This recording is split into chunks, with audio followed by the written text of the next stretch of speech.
Sports presents Benning Bites with Damon Benning.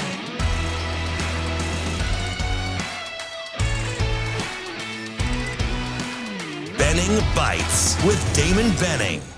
Another episode of Benning Bites. We appreciate you as I fix my camera. I don't love it, right? Just because you guys will laugh. The hardest thing about doing this job, to be honest, is always having to be on video. Because sometimes when you're kind of insecure and you don't always love the way you look, you don't always want people to see how you look. But I roll with it just because I love these guys at Hurrdat. So I just give you a little glimpse behind the scenes. But every time people are always telling me what to do with the camera, and I'm always like, it's not up to you, it's up to me. But anyway, I say all that to say thank you for being a part of what we do. However you get us, whether it's Apple, Google, Spotify, so appreciative of you fine folks being a part of the journey. And that's exactly what it is. It's a journey. And my man Shane Schillerberg over there taking good care of me. It was a weird weekend, right? Coming off of, there's a lot, right? So a couple of visits. Obviously, the one that was called by name was to Wisconsin. So went there, and until my kiddo gives me the go-ahead to talk about the others, I don't do it because he's not one of those people that talks about where he's been or who's offered. He just kind of keeps it to himself. But get back on Friday, late Thursday night. Get back on Friday, and I'm full going to the Masters. I'm watching NBA. I'm trying to see if the Pens are going to make the playoffs. And it's Easter weekend. So I figured on the drive home back to Madison from Wisconsin, I just was going back through the press conferences just because I had 6 hours and 10 minutes to think. And when I wasn't listening to the Masters, I thought it was interesting. We talked about it on the show yesterday. We talked about intentionality. We talked about modeled behavior. We talked about thinking like a lion.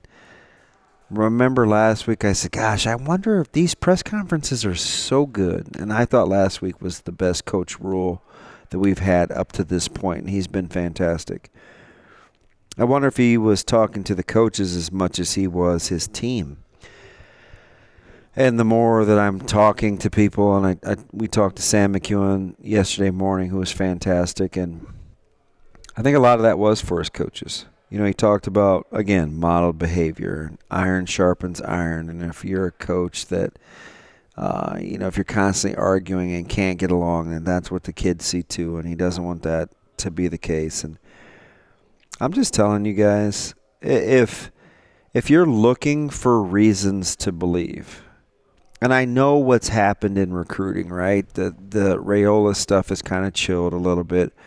Heiberger, commits to Wisconsin. He's lost an offensive lineman that he was in on over the weekend.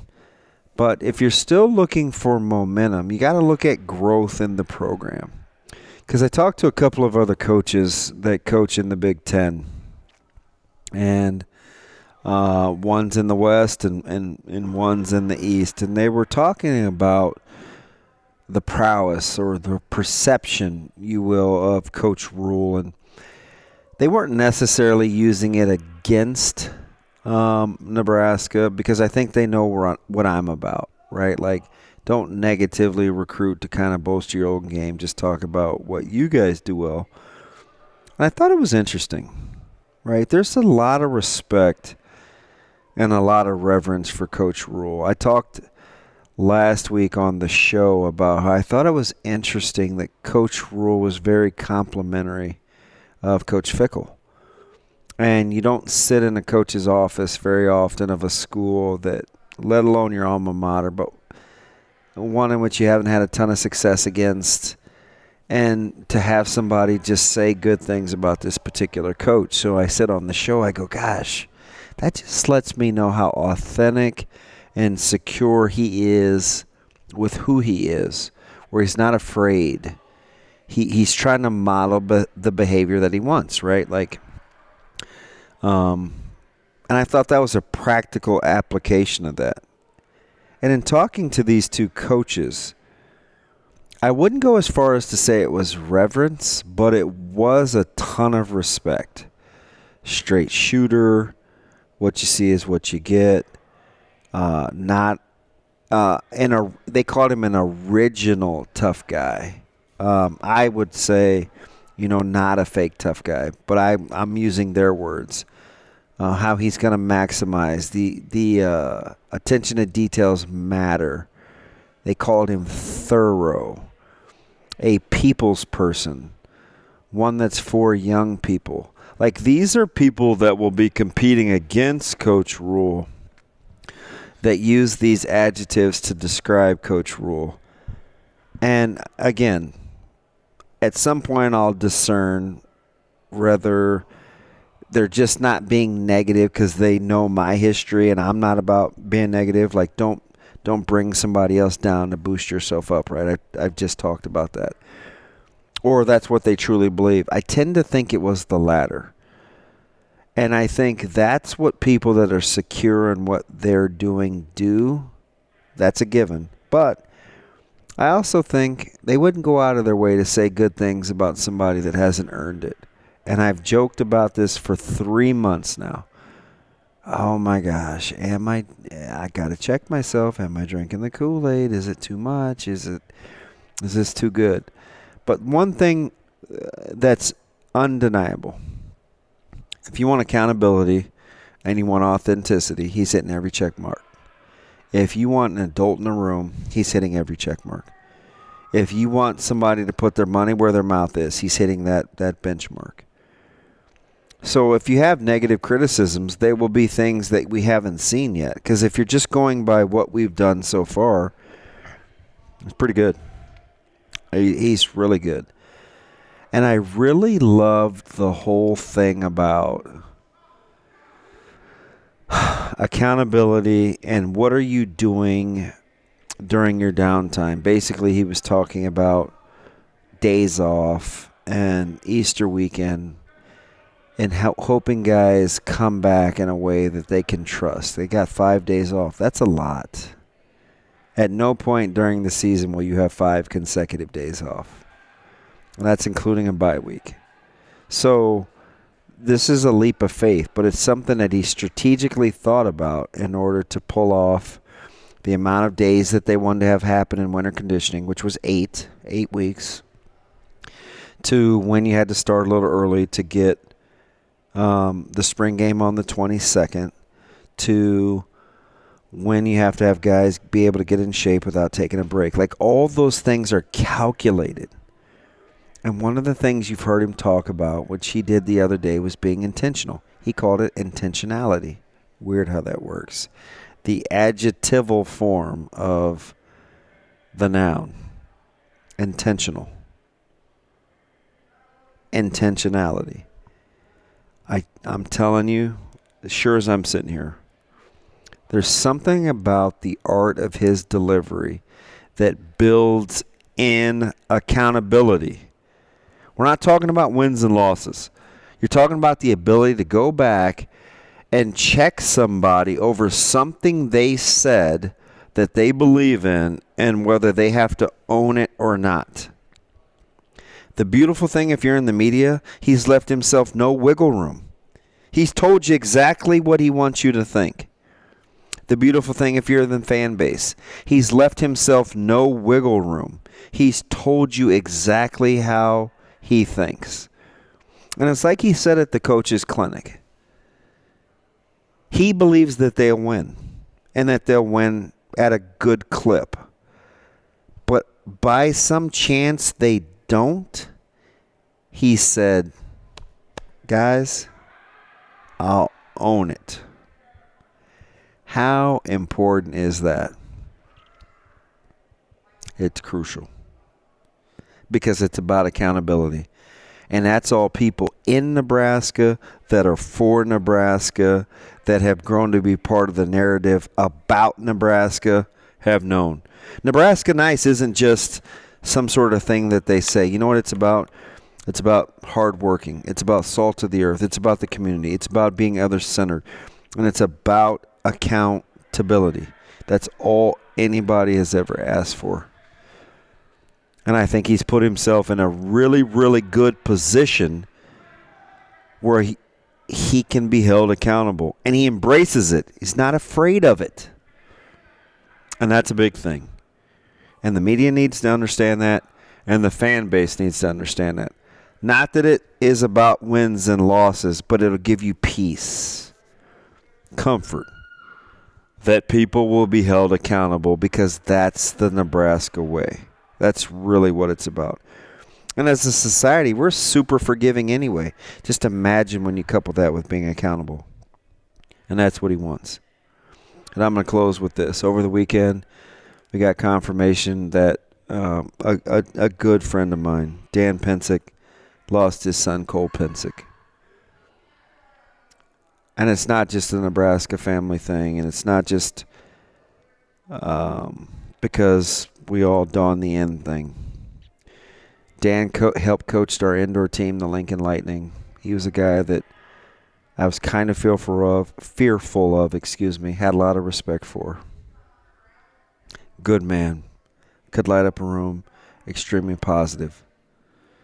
Talked about his son, Cole Pensick. Talked about the days of him playing hockey. And we were young now. And the Lincoln Stars. And I think at that time, he would have probably been 13, 14 maybe. So it was some time. And we had grown this relationship past him coaching for the Lightning and the reverence that he had for his son. And I used to call him crazy and tough and all these other things. And I remember that offensive line in 2013 that they ran a football really well. They had good guys like Searles and Pensick was a big part of that.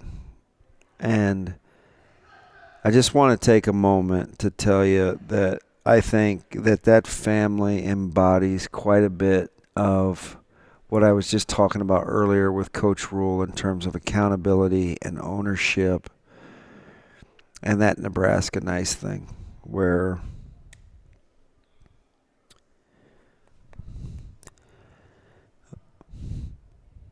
that family embodied everything that I think you want: an alumni and a brother and a potential uncle and a son and a granddad if you're talking about Dan, whatever the case may be in terms of that pecking order of the family structure. We're good people. Want to continue to crank out and be around good people.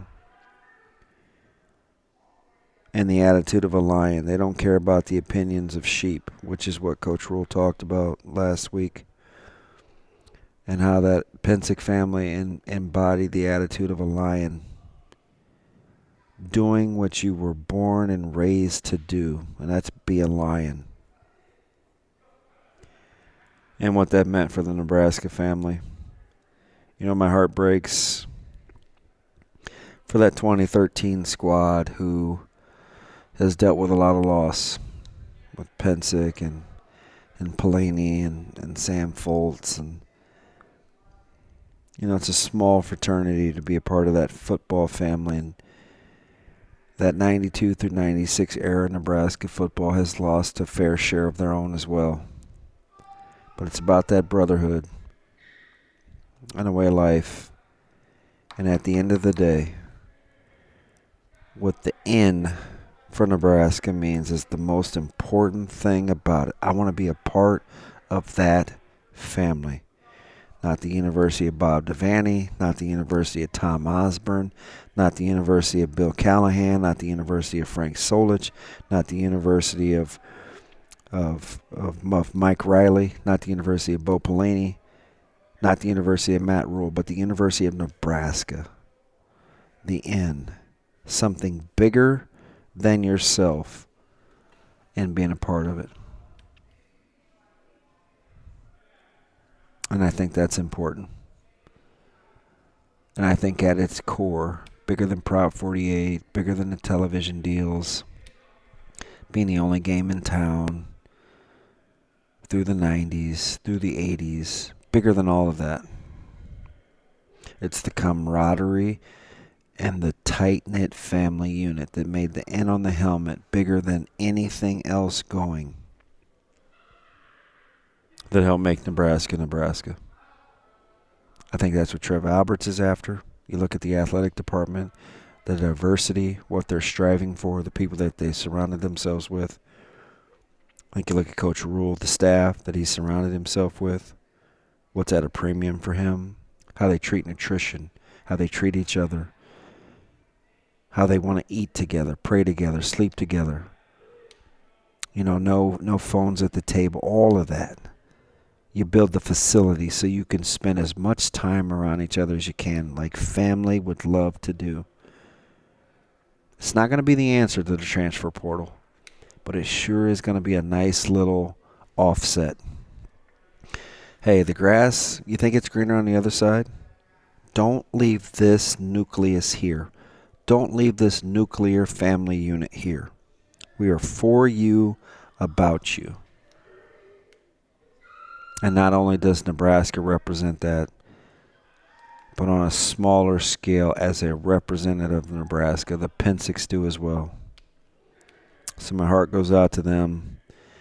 And I'm telling you, if there's any time now to hop on board and get ahead of the game and embrace what's going on, take advantage of now.